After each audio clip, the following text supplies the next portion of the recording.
my name is Mel Brown and welcome to my No Frills, No Editing podcast. I am a autistic woman living in the north of England with my husband, 2 and a bit children and sadly 2 cats. 2 and a bit children because one of them's away at university and sadly we had to put one of our cats down last week.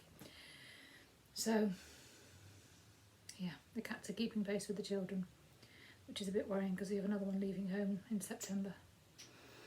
Anyway, you might notice a new addition. I don't know if I like it yet. I've got a bit of a fat lip at the moment because I only had it done yesterday. Oh, new nails. It is June, which is Pride Month, and I'm going away at the weekend to spend the weekend in Birmingham. And it is Pride weekend in Birmingham, which is very exciting. Obviously with COVID a lot of the stuff won't be going on, but a lot of it will. The atmosphere will be there, so my daughter and I are very excited. We're going there to look at her university because she's going there to university in September. So Pride nails, just had them done, very excited. Have you also spotted something else? Another finished object. My Missoni accomplished is accomplished. Here it is. It's got quite a lot of positive ease. I've got my thumb holes and I love it. I love it just as much as I thought I would. It's really comfortable, it's really snuggly. It's not a big heavy because it's a sock weight held together with a kind of lace weight mohair, so it's light and easy to wear. I love it. Yeah, definitely going to do this pattern again with hand spun probably, but I will do some decreases on the arms because whilst this is nice, I don't particularly like that baggy thing, but the other thing is when you wash up, I can't get it to stay up. So my friend Andrea said the easy solution is that don't wash up.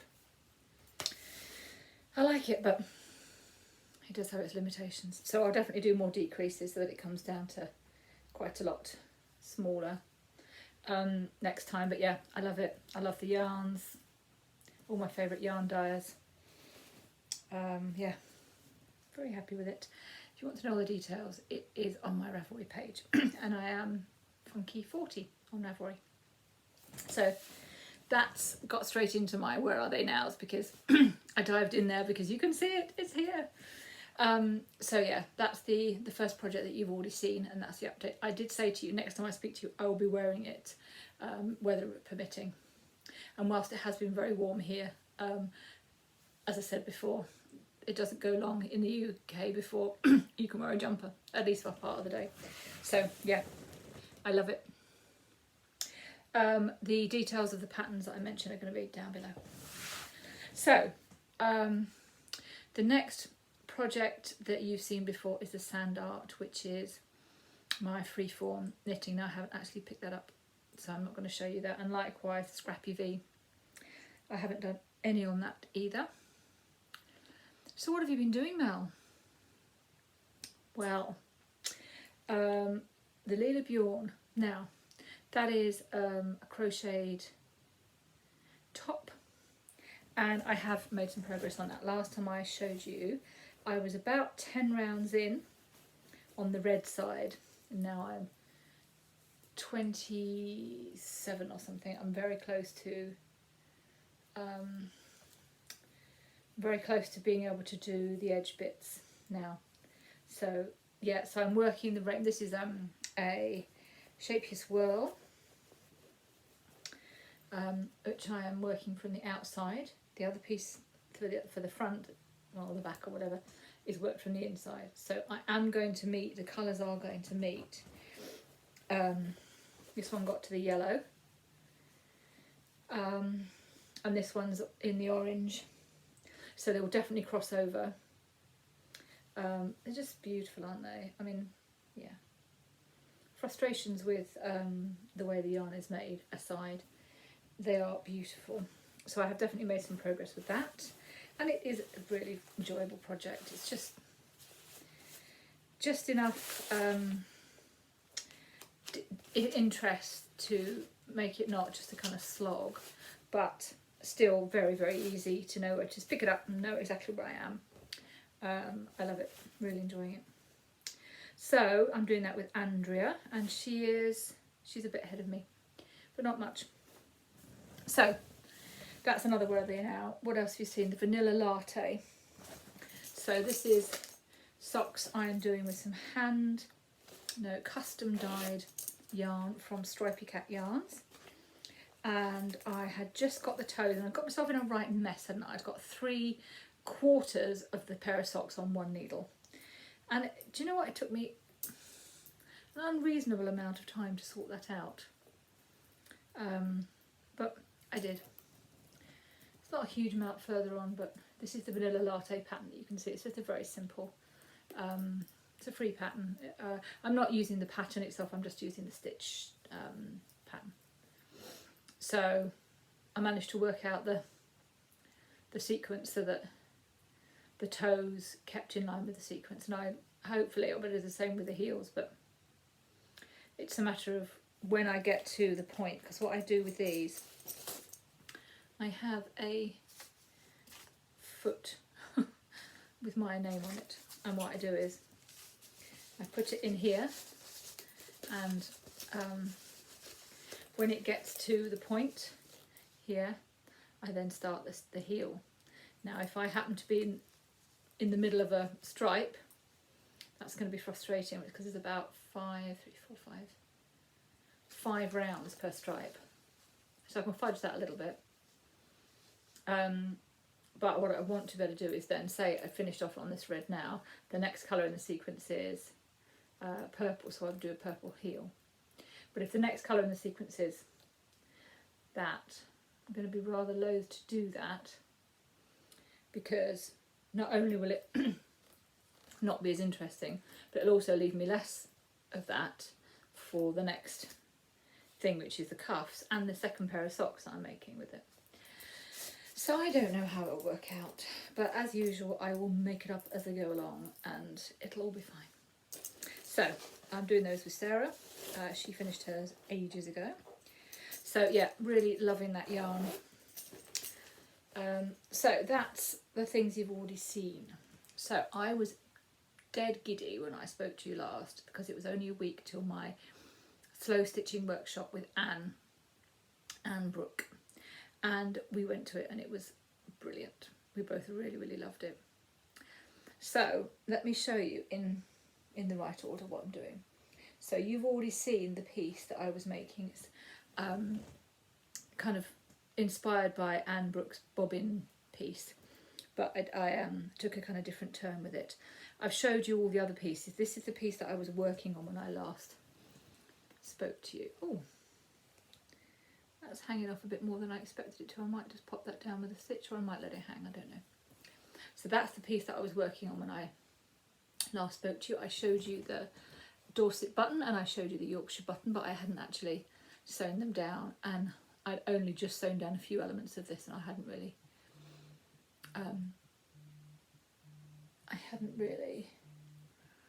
sorry, my daughter's ringing me. I hadn't really finished it, so there it is. It is done. And then this last piece I am working on now. It's a tiny little piece, and I've just placed the piece. I don't know, I'm still fiddling around with them. I've sewn down this is a little Suffolk puff that I made. I've just sewn that down, and these are just pinned, so I don't know. This is a lovely piece of antique tatting, beautiful, isn't it? So I don't exactly know how I'm going to, but that's the end of it. There is no more. So that's where we're at with that. And then at the workshop we started a piece which was going to be a needle case, but I actually decided that I didn't want a needle case because I kind of got that sorted. So I decided to make it a piece for the wall. So what we got on the workshop was, let me just show you the piece. We got to choose from a bag of different bits and pieces. So this piece of fabric, which includes the lilac bit and the applique bit, was all one. This was in there, that was in there. Most of the stuff that was on this was in that that I got. This, has anybody seen Anne's book? Was it the Bobbin Project? I think it was the Bobbin Project. And she used this lace. And she wound a piece through it. I saw it at the workshop and I was like, I'm having that because I've seen it on the die. So I had that piece. And she helped me decide where to place it. And yeah. This is a bit of antique lace. It's got I don't know what that stain came from, but it's kind of part of its history and I love it. So I made a Yorkshire button again up there. And yeah, I love it. So it's just going to go on the wall in here when I can decide on a place for it. Yeah, it's just such good fun. Really good fun. And since then, because I'm almost finished with the first piece, Andrea and I are doing Anne's tags. It's 52 tags. So each week she does a little tag. Now what that is you get these gift tags which are just 2 inches by 3 inches. And you just make a piece that you stitch onto that and then you put them on a ring, and they are purely for the fun of it. There's nothing, they don't even go on the wall. They're just purely for the fun of it. So we're halfway through the year and we haven't started it yet. But that's fine. We did a random number generator to decide on which one to do, and we started it now. Andrew, if you don't want to see this until we meet up, don't watch it. So this is my first one. So it's seed stitch or seeding stitch. So we've just got a piece of blank plain fabric. I've got this nice variegated pink thread, and we've got these that are tacked on for voids.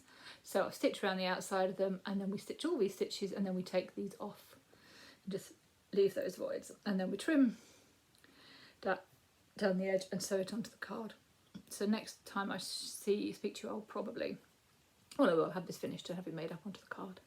And then every Sunday we're going to do another random number, draw another number, and just do the tag from that. So yeah, it's just a tiny little bite-sized thing. Absolutely so enjoyable, really, really enjoyable. So that's my slow stitching at the moment. Now, I showed you last time the Shetland Rainbow that Sarah and I are working on together. The two greens, I showed you the mild yarn. I didn't like it. So I spun the rest of them and plied them to each other. So that's what we have here. 1, 2, oh, I didn't skein that very well, it fell apart. I'm not very good at skein. 3, 4. I don't know what colour what order they go in. So that's from that Kaylee thing from Hilltop Fibres that I showed you last. It was all that crunkly last time. That's those 4 colours.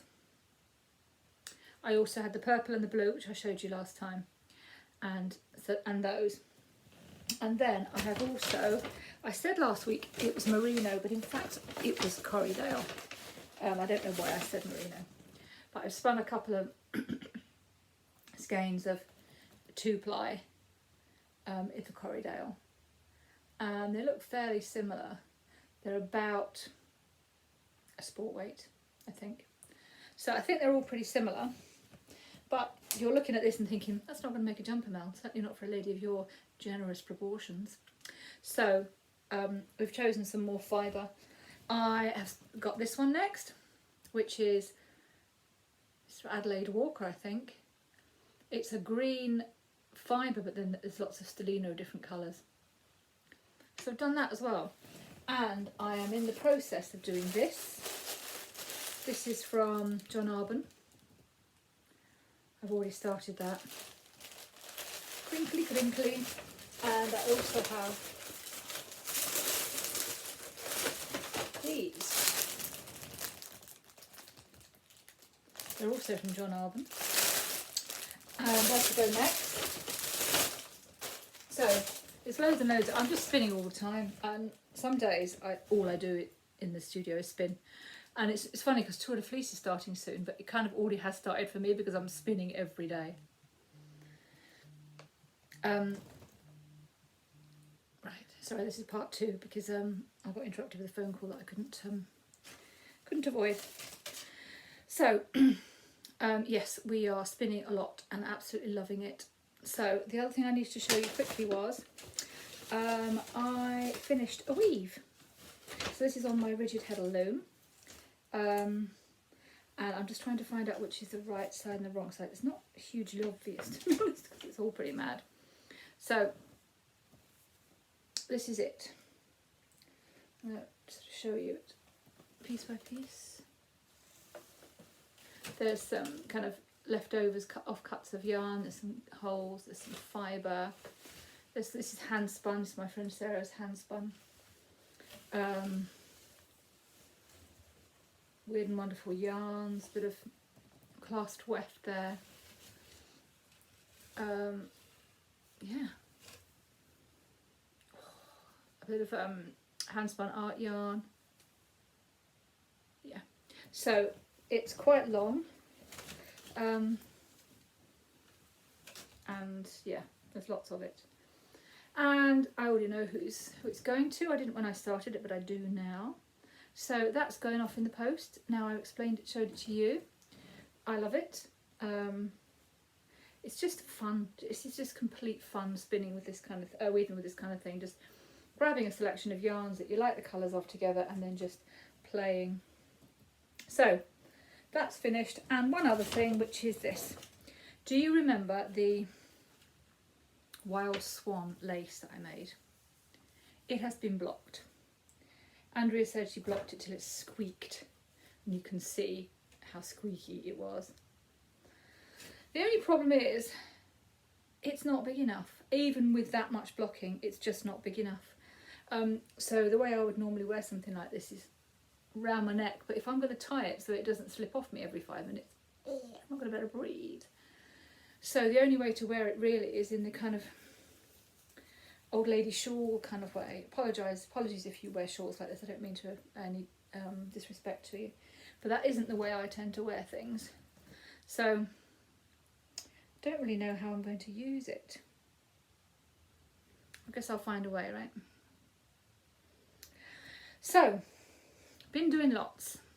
Tour de Fleece starts very shortly, and I'm just going to be spinning just for me every day. Yeah, it's going to be so much fun.